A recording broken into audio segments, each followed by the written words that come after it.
Moby Dick was written by Herman Melville. It was written in 1850 to 1851. The time setting was 1830s or 1840s. The main themes of the book are revenge and the limits of knowledge.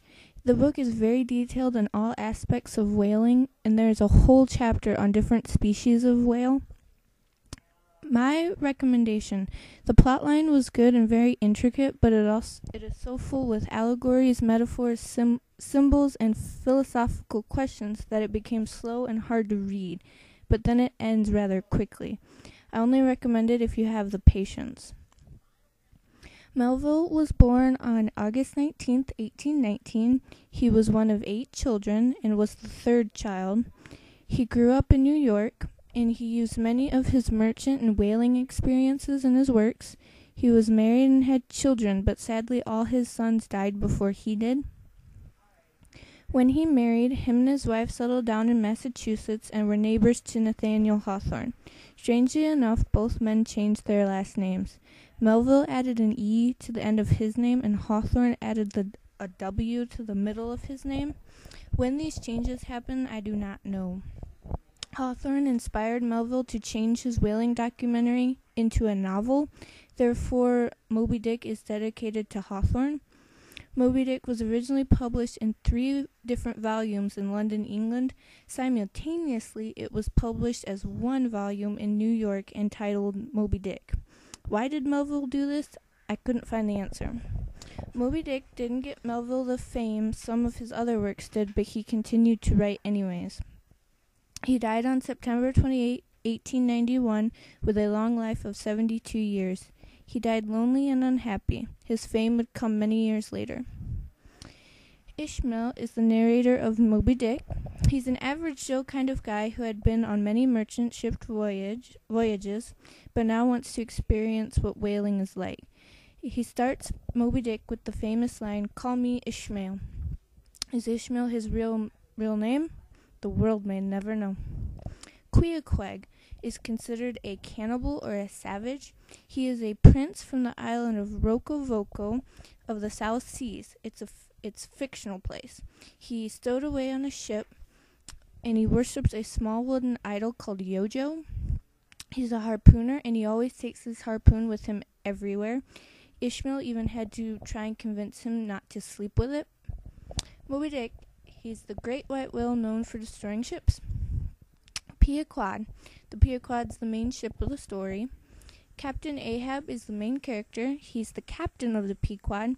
He is married and has a child. His leg was bitten off by the great white whale Moby Dick, so he wants to get revenge on Moby Dick and will give up everything to do so. He considers Moby Dick the embodiment of evil, and many think he's just plain crazy. Starbuck. Starbuck's the first mate of the Pequod. He continuously tries to convince Ahab to stop their dangerous voyage. If they don't die, it will hurt the crew financially, but Ahab doesn't care. It's all about his revenge.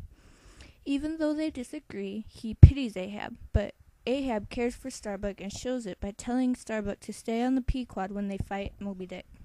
Stubb is the second mate of the Pequod. He's a happy-go-lucky guy, and he always carries his pipe. His nickname is Cape Cod Man because he's the only guy from Cape Cod. Flask is the third mate of the Pequod. Ishmael describes him as pugnacious, which means aggressive, hot-tempered, or hostile. His nickname is King Post.